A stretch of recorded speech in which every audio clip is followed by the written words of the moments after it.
Hello everybody, I'm Jake and this is MLS Fantasy Analyst. This is an introduction to my channel and the stats that I've been keeping for the last year that the game doesn't provide that will be able to help you beat your family and friends at MLS Fantasy.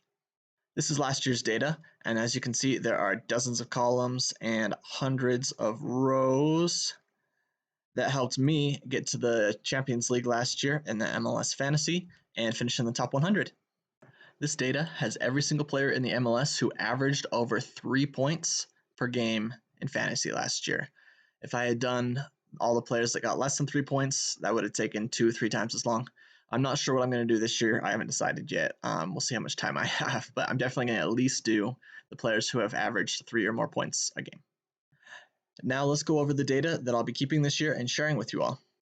We've got the player name, position, team, home average, away average. That's really why I started this, is because I was really curious about home averages versus away averages and if different positions were better at home versus away. For example, I thought maybe defense would be better at home, would get more points at home.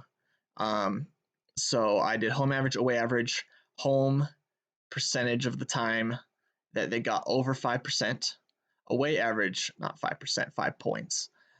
Away, the percentage of the time that they get 5 points away, standard deviation at home, and standard deviation away. And then double game week if they have 2 home games, double game week if they have a home and an away game, and double game week if they have an away and away game, and that's the averages.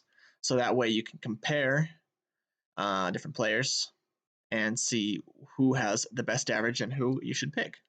I also have here some stats from last season.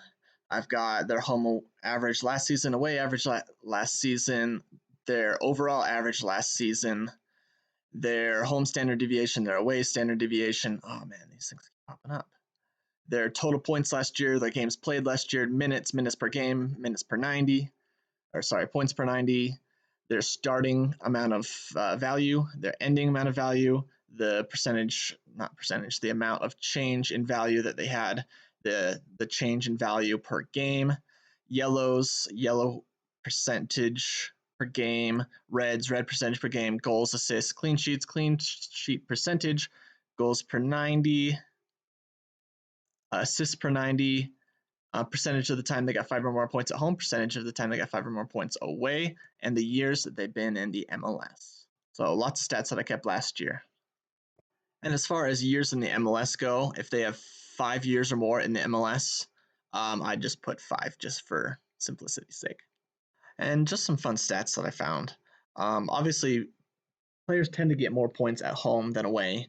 Like Almada, for example, got almost 11 points per game at home, but less than 7 points per game away, which is still quite significant.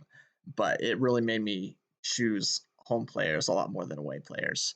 But some players it doesn't matter as much. For example, Driussi down here averages 6 points at home and almost 6 points away. So it really doesn't matter a ton for Driussi, at least as far as his performance goes. So those are my stats. I will be keeping track of those throughout the season, and I will keep you updated on who the best people to pick are. I'll be making weekly videos, tier list videos of who the best and worst people are to pick. And so I hope you follow along and we can beat our family and friends together. Thanks for watching.